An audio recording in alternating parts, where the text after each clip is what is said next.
여러분, 교회 안에는요, 중요한 절기를 지키는 그런 모습이 있습니다. 절기. 여러분들이 알고 계시는 기독교의 전통적인 절기는 어떤 절기가 있다고 생각하십니까?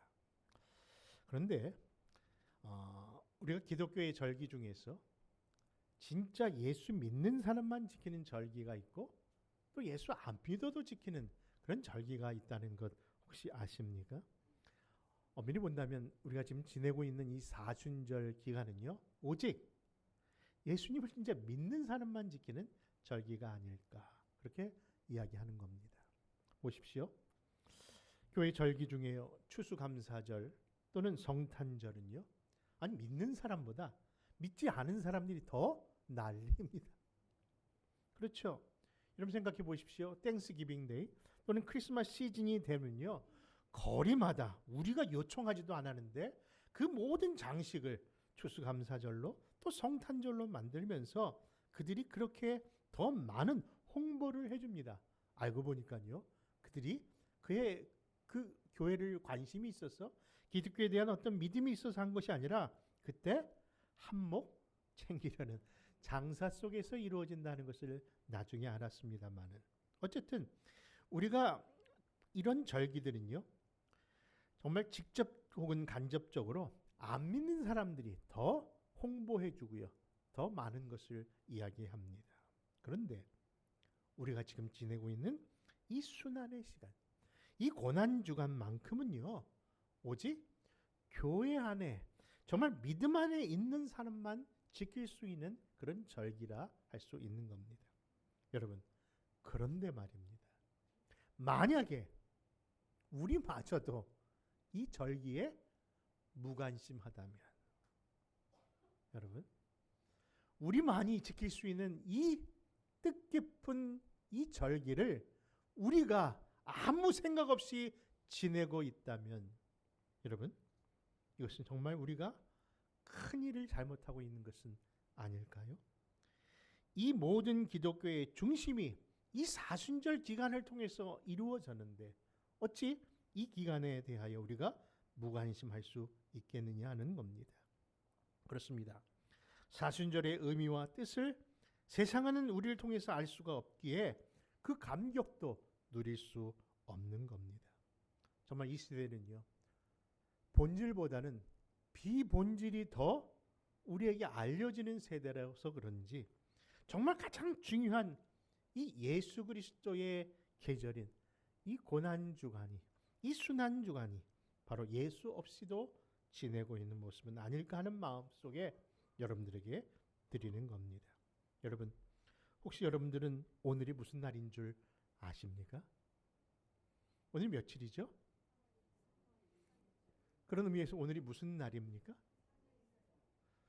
일베베 때 어떤 분이 그러시더라고요. 오늘 무슨 날이냐고 여쭤봤더니 오늘 강윤호 목사님 생신이라고. 여러분, 본질과 비본질이 바뀌었다는 얘기에 아주 적용이 되더라고요. 여러분, 그렇습니다. 요즘 젊은이들은요, 3.1절이 뭔지를 모르지만 3월 3일은 그렇게 중요시 여긴답니다. 여러분, 3월 3일 혹시 뭔지 아십니까? 삼겹살 데이. 3이 두 번 겹쳤다고 해서 그날은 꼭 삼겹살 먹어야 되는 날로 정하고 있다는데, 여러분도 아시지만요, 여러분 인터넷에다가 이스터, 그러니까 부활주일이 어떤 의미인가, 이스터를 치면요, 그 그림이 뭐가 나오는지 아십니까? 예수님 나오는 게 아니고요, 그죠? 이스터 마니가 나와요. 토끼가 나와요. 여러분, 정말 본질과 비본질이 이처럼 바뀐 세대에 우리가 살고 있는 겁니다. 그러므로 사순절만큼은 우리가 지켜야 되는 것 아닐까요? 이 기간을 정말 다시 한번 우리에게 사명이 있음을 믿고 교회와 성도들이 바른 메시지를 통해서 바른 메시지의 나팔수로서, 그리고 참 빛을 비추는 그런 영적 등대로서 여러분, 이 사명 감당하는 저와 여러분 되시기를 부탁드립니다. 아멘. 여러분, 구약 성경을 보면요, 이스라엘이라는 백성은 바로 그 일을 선전하기 위해서, 그 일을 전하기 위해서 부른 받은 백성이라고 그렇게 말씀합니다. 여러 민족 가운데 이 백성을 통해서 내가 누구인지를 하나님이 하나님이 되심을 전하기 위해서 세움받은 그런 특별한 민족이 이스라엘 민족입니다. 그런데 그들에게 하나님의 부르심도 있고 하나님의 특별한 말씀과 율법이 주어졌음에도 불구하고 그들은 스스로 내가 이제 하나님의 선택받은 자다라고 생각은 했으나 선택받은 자로서의 삶은 살지 못했다고 하는 것이 구약 성경, 특별히 이스라엘 민족에 대한 이야기일 겁니다. 어찌 본다면요, 하나님이 너무나도 실망하셨을 것 같아요. 이 백성이야말로 나를 하나님을 온전한 하나님으로 섬길 줄 믿고 그들을 기대했건만 그들이 보여준 건 뭡니까? 하나님의 뜻, 하나님의 말씀대로 산 것이 아니라 자기 욕심, 자기 죄악으로 살면서 성경적인 표현을 보면은 자기 소견대로 살았을 뿐이라고 이야기하고 있는 겁니다. 결국 하나님의 그 진심을 몰랐던 그 백성들은 결국 하나님의 진노 안에 놓이게 되었고 결국 그들에게 주어졌던 모든 것, 주권, 나라, 땅, 그 백성 다 여러분 빼앗기게 되었던 것이 구약 성경의 내용입니다. 어찌 본다면요, 구약은 한마디로 이렇게 표현할 수 있어요. 이렇게 살아라고 주어진 말씀인 줄 알았는데 이렇게 살면 안 된다는 것을 보여주는 그런 모습이 구약 성경의 내용이고 그 백성의 반면 교사가 되는 그런 교사의 역할을 하고 있는 것이죠. 그런 하나님이 결국은 뭐예요? 그냥 진노만 하는 것이 아니라 결국 심판의 칼을 드십니다. 하나님은요, 갈라진 두 백성들 가운데 북이스라엘은 아수르에게 나라가 없어지고요, 남유다는 어디입니까? 바벨론에게 그 나라가 망하게 됩니다. 결국 하나님은요, 진노와 심판을 내리시고 맙니다.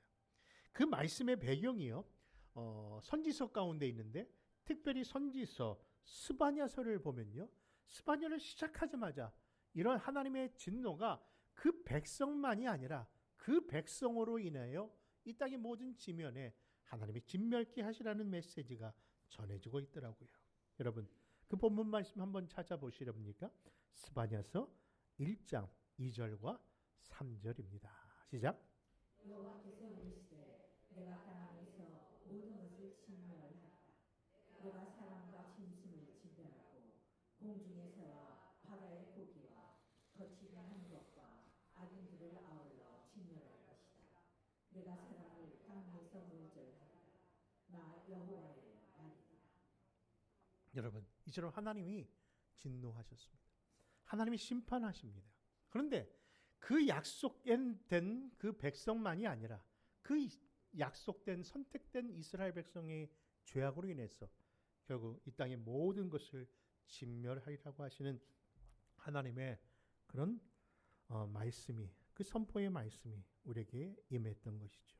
그런데 그 마음이 하나님의 진심은 아니었나 봅니다. 여러분, 우리 부모님들이 우리를 대할 때 때로는 집을 나가, 문 닫고 나가, 화가 나시면은 자꾸 나가라고 하시는데 그냥 그래서 나가라고 해서 나간 줄 알고 나가요. 그랬더니 나중에 보니까 어머니가 하신 말씀에 그런 특별한 은혜가 있었더라고요. 그렇죠? 문 닫고 나가, 응? 꼴도 보기 싫어. 근데 알고 보니까 문 닫고는 못 나가더라고요. 네. 나가지 말라는 거죠. 하나님이 이 백성을 향하여 그렇게 심한 말을 하고 진노하시지만 그 마음 중심에는요, 내가 너희를 얼마나 사랑하는 줄 알아? 때리시면서도 그 때림의 아픔 속에 자기를 향한 그 아픔을 친히 감당하시면서 어떻게든 이 백성이 돌아오기를 원하고 어떻게든 이 백성이 다시금 하나님 앞에 복받는 백성 되기를 원하는 마음을, 그 마음 말씀 속에 담고 계시더라고요. 여러분, 분명히 사람 지음을, 이 땅의 모든 그 생명을 다 멸절하리라고 하시면요, 이 스바냐서의 말씀에 보면요, 하나님의 본심을 이렇게 담고 계세요. 그리고 이렇게 우리에게 또 소망을 주시는 말씀을 담고 있습니다. 그 말씀이 스바냐서 3장 14절에서 17절의 말씀입니다. 같이 있습니다. 시작. 시온에 따라 노래할지어다. 이스라엘아 기쁘게 부를지어다. 예루살렘 따라 전심으로 기뻐하며 즐거워할지어다. 여호와가 내 형벌을 제거하였고 내 원수를 쫓아냈으며 이스라엘 왕이 여호와가 내 가운데 계시니 네가 다시는 화를 당할까 두려워하지 아니할 것이라. 그날에 사람이 예루살렘에 이르기를 두려워하지 말라. 시온아 내 손을 늘어뜨리지 말라. 너의 하나님 여호와가 너의 가운데 계시니 그는 구원을 베푸실 전능하시니. 여러분, 진노 중에서라도 국류를 잊지 마소서. 진노 중에라도 국류를 잊지 마소서라고 그렇게 간절히 기도했던 하박국의 기도처럼요. 정말 하나님은 진노 중에 있었지만 하나님의 사랑하심을 이처럼 보여주십니다. 여러분, 하나님은 어떤 분이시라고요? 진노 중에서도 자기 백성을 사랑하시는 분이십니다. 진노 중에서라도 그 백성을 구원하기 위하여 자기의 아들 독생자를 이 땅에 보내주신 분이십니다. 여러분, 진노 중에서라도 하나님의 그 공의와 사랑을 둘 다 이루기 위하여 자신이 인간이 되셨고 이 땅에 오셨으며 죽으셨고 죽은 자 가운데서 다시 그 백성을 하나님 백성 만드시겠다라고 부활하신 그 사건, 500의 성도들의 그 부활을 보이시고 그리고 사람들이 보는 앞에 승천하시면서 결국 내가 반드시 산자와 죽은 자 가운데 다시 심판하러 오시리라 말씀하신 그 메시지에는 바로 공의와 사랑을 품고 있는 하나님이심을 드러내는 겁니다. 그러므로 사랑하는 성도 여러분, 이 일을 가장 여러분들 우리 안에 가장 중요한 신앙의 진리로 우리가 믿고 계시다면 여러분, 이 사순절 기간이야말로 우리에게 주시는 최고의 감사의 시간이 되어야 하지 않을까요? 사랑하는 성도 여러분, 그렇습니다. 그 어느 날보다도 그 어떤 순간 속에서도 우리에게 허락하신 그 그리스도의 은혜와 사랑을 기억하며 감사하는 우리 모두가 되시기를 바랍니다. 근데 여러분, 이 감사의 계절에 성부 하나님께서 우리를 향한 공의와 우리를 향한 그 사랑이 성자 예수 그리스도를 통해서 이 땅에 보내주시면서 그 사랑을 드러내셨다면 이제는 성령 하나님을 통해서도 그 사랑을 이처럼 확증하십니다. 그 증거가 오늘 본문으로 삼고 있는 누가복음 1장인데요. 분명히 이 사실 속에 성부 하나님께서 보내신 예수 그리스도의 탄생을 이야기함에도 불구하고 그 예수님 오시기 전에 먼저 이 땅에 온 세례 요한의 이야기가 그 안에 등장합니다. 그런데 그 모든 등장 속에 예수님의 탄생, 세례 요한의 탄생, 이 누가복음의 모든 시작에는 늘 이미 말씀한 것처럼 성령 하나님이 먼저 그에 앞서 역사하고 계시다는 것을 증거하고 있다는 겁니다. 그래서 그런가요? 특별히 누가복음을 기록한 이 누가는요, 누가복음만 기록한 것이 아니라 사도행전도 기록하고 있는데 누가복음과 사도행전을 보면 유난히 이 누가라는 저자는 성령 하나님을 매우 강조합니다. 그 증거가 뭐냐면요, 여러분 신약 성경 가운데 특별히 직접적으로 성령이라고 하는 단어가 210회가 나오는데요, 그 중에 3분의 1이 다 누가의 기록 속에 있어요. 그만큼 누가는요 성령 하나님의 역사를 강조하고 있었던 겁니다. 그런 시야로 보니까요, 이 누가복음 전체가 아주 긴 성경으로 기록되어 있는데 불구하고 이 누가복음을 보면요 다 성령의 역사, 성령이라는 단어가 마치 도배를 해놓은 것 같아요. 여러분, 그 증거는 이렇습니다. 세례 요한이 부모였던 사가랴, 당시 제사장이었고 또 의인이라 칭함받는 이 두 부부 엘리사벳이 바로 그런 성령의 역사로 인하여 어떤 일이 나타나는가를 이렇게 말씀하고 있는 겁니다. 우리 한번 5절부터 7절의 말씀을 한번 그런 의미에서 한번 같이 한번 또 읽어볼까요? 5절에서 7절입니다. 시작. 유다왕 헤롯에 아비야 하늘에 제사장 한 사람이 있었으니 이름은 사가랴요. 그의 아내는 아론의 자손이니 이름은 엘리사벳이라. 이 두 사람이 하나님 앞에 의인이니 주의 모든 계명과 기록으로 금없이 나가라. 엘리사벳이 잉태를 못하고 그들에게 자식이 없고 두 사람의 나이가 많더라. 여러분 7절 말씀해 보니까 특별한 이 불가능처럼 보이는 그 현실에 이 사가랴와 엘리사벳이 있는데 그 가운데 이를 가능케 하시는 성령 하나님의 역사가 그 가운데 시작됨을 보게 됩니다. 여러분 제가 불가능한 현실이란 표현을 했는데 그것이 사실이면요. 절망적인 삼중적인 표현과 그 시제가 있기 때문입니다. 첫째 뭡니까? 잉태치 못하고. 이것은 분명히 과거적인 의미에서 이야기합니다. 언제부터요? 오래전부터. 이제 나이가 많음에도 불구하고 오래전부터 아이에 대한 소망을 잃어버린 절망의 시기였다는 겁니다. 그리고 현재는 어떻습니까? 자식이 없다. 그리고 미래적인 뭡니까? 이제 나이 많아 아무런 소망이 없다라고 얘기합니다. 결국 과거, 현재, 미래가 다 그럼 불가능한 것처럼 보이는 절망스러운 삼중적인 표현이 이 안에 있습니다. 그런데 그런 절망적인 가정에 누가 임하신다고요? 성령 하나님이 임하십니다. 그러므로 사랑하는 성도 여러분, 우리 안에도 그런 불가능한 현실을 경험하십니까? 난 도저히 안 될 것 같아. 난 도저히 내 힘으로는 할 수가 없어. 여러분들 그런 모습 속에 우리 안에 그런 현실을 살아가고 계시다면 이 시간 정말 우리도 누가 임재하시기를 성령 하나님께서 우리 안에, 우리 가정에, 우리 심령 안에 오시기를 사모하십시오. 왜냐하면요, 성령님은 절망을 소망으로, 우리가 불가능이라는 것을 가능케 하시는 살아계신 하나님, 바로 그리스도의 영이신 우리 성령 하나님이시기 때문입니다. 여러분 생각해 보십시오. 누가복음의 시작이 불가능한 것처럼 보는 절망의 가정에 바로 소망을 불어넣어 주시는 성령님의 임재가 결국 세례 요한이라는 한 인물을 잉태케 하는 역사가 시작되었듯이, 여러분 사도행전의 시작도 마찬가지더라고요. 1장과 속에서 그 예수 그리스도를 승천 이후 이제 예수 그리스도의 약속을 붙잡고 살아야 되는데 불구하고 예수님의 제자들이 어떤 일을 당합니까? 어떤 일을 처합니까?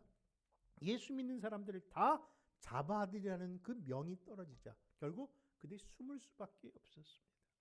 그래서 120문도는요 마가의 다방에서 두려움으로 떨면서 어서 예수님 오시게 해달라고, 어서 오시옵소서라며 예수님을 기다리던 시기입니다. 그런데 그 두려움에 갇혀있는 시기에 누가 오십니까? 사도행전 2장에 성령이 오시면서, 성령이 오신 것만은 끝나는 것이 아니라 두려움에 사로잡혔던 그 120문도가 갑자기 성령의 충만함을 받자 이제는 밖으로 나가 복음을 증거하는 하나님의 백성들로 나타나는 것처럼, 사랑하는 성도 여러분, 성령님이 함께하면 이런 변화가 일어날 줄 믿는 겁니다. 그러므로 사랑하는 성도 여러분, 성령은 정말 절망과 낙심에 찬 사람들에게 참된 소망을 주는 분이심을 여러분 반드시 인식하십시오. 과거에는 내 인생, 내 힘으로 살았다고 표현할 분들이 이 자리에 많겠지만 이제 예수 믿고 제 인생을, 제 2의 인생을 살겠다 다짐하는 여러분들의 이야기가 있다면 이제는 여러분들의 이야기가 아니라 그분의 이야기로, 성령님의 히스토리로 만들어간 삶이 여러분들 얼마나 복된 것인가 여러분 믿으시기를 바랍니다. 왜냐하면 하나님은요 함께 일하시는데 그 일을 통해서 하나님도 영광을 받으시지만 우리의 삶 속에 확실한 축복의 삶을 열어주실 줄 믿기 때문입니다. 여러분 사도행전이라는 이 성경을 들여다보면요, 그 사도행전이 사도들이 행한 일들을 기억하신 그런 책이다 해서 사도행전이라 하지만 많은 사람들이 이 사도행전을 읽다 보면은 이것은 사도행전이 아니라 누구의 행전? 성령 행전이라고 그렇게 고백합니다. 왜냐하면 진짜 이 일은요 사도가 할 수 있는 일이 아니고 예수 믿는다고 해서 될 문제가 아니라 그 일을 가능케 하도록 누가 역사하신 거예요? 성령 하나님이 그와 함께 행하셨기 때문에 정말 사도행전은 사도가 아니라 성령 행전이 맞습니다. 여러분, 성령 행전. 여러분, 성경이 바로 우리 안에 이것을 증거하고 있는데요. 제가 이 사실을 발견하고 저만 안 것 같아서 너무 좋아서 많은 분들에게 이야기하고 있는데, 만약에 특허를 낸다 그러면 이건 제가 받아야 될 거라는 생각도 할 정도입니다. 제가 어느 날 이 성경책을 이렇게 쓰다가 행이라는 단어, 그렇죠? 사도행전의 약자를 쓰기 위해서 행이라는 단어를 타이프로 이렇게 치는데 잘못 쓴 겁니다. 왜냐면은 이게 영문과 그 한문을 이렇게 모두를 변형시켜야 이게 어떤 한글이 나오고 어떤 영어가 나오는데, 그걸 안 하고 그냥 아무 생각 없이 그냥 행을 딱 쳤거든요. 행. 근데 그걸 영어로 안 바꾼 거예요. 그러니까 한국말로 안 바꾸니까 영어 스펠링이 떠오르는 거죠. 원래 행은 스펠링이 뭐죠? 네. 행. 네. 영어로 사도행전은요. ACTS, act. 그러니까 행동하다, 액팅하다 그 단어잖아요. 그런데 이 그 영어 문제가 아니라 그냥 한국말로 행을 치면서 그 모드를 안 바꿨는데 갑자기 행이 뭐로 뜨냐면요. 스펠링이 G O D가 나오는 거예요. 여러분, 행을 쳤는데 그 행이 정말 누가 행하신다? 하나님이 행하신다. 저만의 감동입니까? 난 너무 좋아가고 이거 너무 놀라서 제가 발견했다고 생각하면서 이건 만방에 지금 알리고 있는데, 이거에 감동을 받는 면이 별로 없지만은, 여러분, 제가 이 말씀을 드리는 이유는 이겁니다. 진짜 하나님이 행하시는 거예요. 하나님이 정말 행하심의 그 역사가 사소한 거지만 우리 안에 이것이 감동이 있는 이유는 정말 우리 하나님께서 스바냐 3장의 말씀처럼 우리 가운데 계셔서 우리와 함께 하셔서 우리를 이루시는 하나님이시기 때문인 줄 믿습니다. 여러분, 하나님은 지금 영으로서 우리 가운데 우리와 함께 행하고 계신 겁니다. 여러분, 창세기 1장에서도 마찬가지 아닌가요? 태초에 하나님이 세상을 창조하시는 그 시점에 보면요, 그 상황은 세 단어로 요약할 수 있습니다. 첫째는 흑암입니다. 아무것도 보이지 않는 그냥 어둠 그 자체입니다. 둘째는 공허입니다. 아무것도 없다는 거예요. 그리고 셋째는 뭡니까? 혼돈입니다. 질서가 잡히질 않았어요. 그런데 그런 태초에 바로 성령이 곧 하나님의 신이 그 수면에 운행하시는 순간이 나타나면서 하나님이 이미 명하시는 말씀과 함께 흑암은 빛으로 변했고 공허는 충만으로 가득 찼으며 혼돈은 질서를 찾기 시작합니다. 사랑하는 성도 여러분, 내 삶 속에서도 하나님의 영이, 하나님의 말씀이 임한다면 이처럼 놀라운 변화의 역사가 일어날 줄 저는 믿는데, 여러분들도 믿으십니까? 정말 믿으십시오. 이것을 믿지 아니하면 어떤 자가 되는 줄 아십니까? 바로 오늘 본문에 나오는 사가랴처럼 될까봐 염려스러워서 말씀을 드리는 겁니다. 여러분, 사가랴에 처음으로 돌아간다면요, 천사가 전해준 말씀을 듣습니다. 너가 오랫동안 불가능한처럼 여기는 그 자녀를 내가 주리라 하셨던 말씀을 받았음에도 불구하고 그는 자기의 형편, 자기의 환경을 보는 순간 현실 때문에, 이성 때문에 그 말씀을 믿지 않습니다. 그래서 나머지 천사가 전해준 모든 일을 받아들이지를 않았다고 얘기합니다. 그런데 그 불신, 그 불순종 결과 어떤 일이 임합니까? 그 사가랴에게 바로 하나님의 징계가 임하는데 말 못하는 침묵의 징계가 그에게 떨어집니다. 그 말씀이 오늘 본문 1장 20절이었는데요. 우리 같이 한번 읽어볼까요? 같이 읽습니다. 시작. 보라, 일이 되는 날까지 내가 말 못하는 자가 되어 네 말을 못하리니 이는 내가 내 말을 믿지 아니함이거니와 때가 이르면 내 말이 이루어지리라 하라. 사랑하는 성도 여러분, 정말 부탁드립니다. 이것이 하나님의 말씀이면, 하나님의 약속이라면요, 순종하셔야 합니다. 순종하십시오. 순종하면 당연히 하나님의 약속의 복이 따르겠지만요. 순종치 아니하면요. 여러분의 삶이 더 고달퍼진다는 건 아셔야 합니다. 몰랐으면 모르는데요. 알매도 불구하고 여러분 그가 누구라고요? 사가랴는 당시 직접 성전에 나가서 집례하는 제사장이었다니까요. 오늘 한다면 직분자요 주의 종입니다. 그런 그가 사람들에게는 의인이라 칭함을 받는 사람인데 불구하고 진짜 하나님의 말씀 앞에 뭐 있다고요? 순종하지 않았고 불신했습니다. 그 결과 여러분 그 삶 속에 그 입술이 닫히면서 찬양도 증거도 더 이상 아무것도 행할 수가 없었던 겁니다. 그런데 하나님의 약속은 반드시 이루어졌기에 그리고 지기에 천사의 예언대로 얼마만입니까? 1년?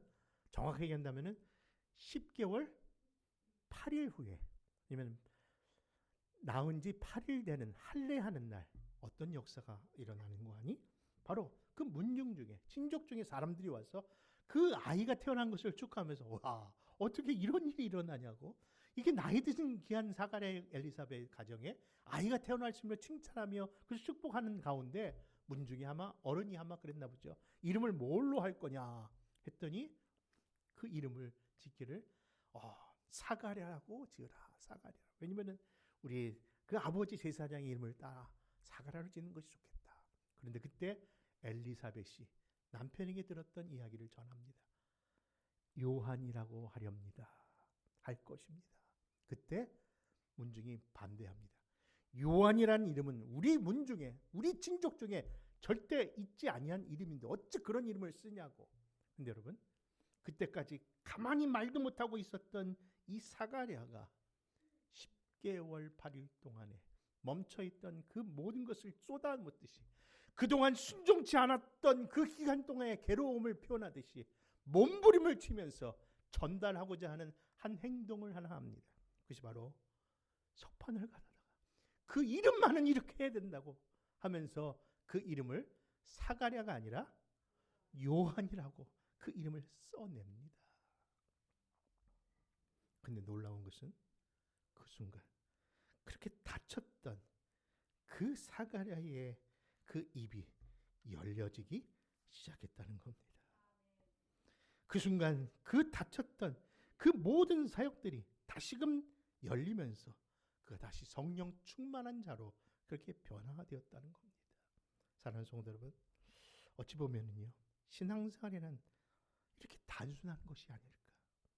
여러분 정말 하나님께 정말 하나님의 말씀대로 순종하면 어떤 일이 벌어지는가를 여러분 기억하자는 겁니다. 그 말씀이 64절과 68절까지 있는데 한번 읽어볼까요? 같이 읽습니다. 시작.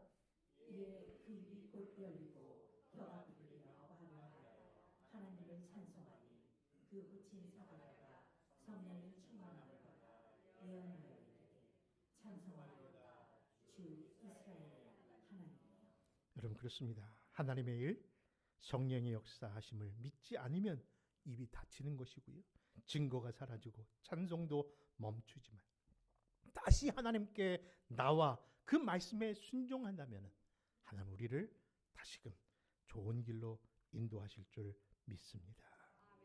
그러므로 사랑하는 성도 여러분 2026년도 이 사순절을 맞이하는 우리들의 삶 가운데 이런 결단이 이런 결심이 있었으면 합니다. 첫째는 예수님이 이루신 이 십자가의 은혜를 잊지 말고 정말 감사하십시다. 둘째는 이를 친히 도우시고 이루시기 위하여 보내주신 성령님을 늘 사모하십시다. 그것이 바로 다른 말로 성령 충만입니다.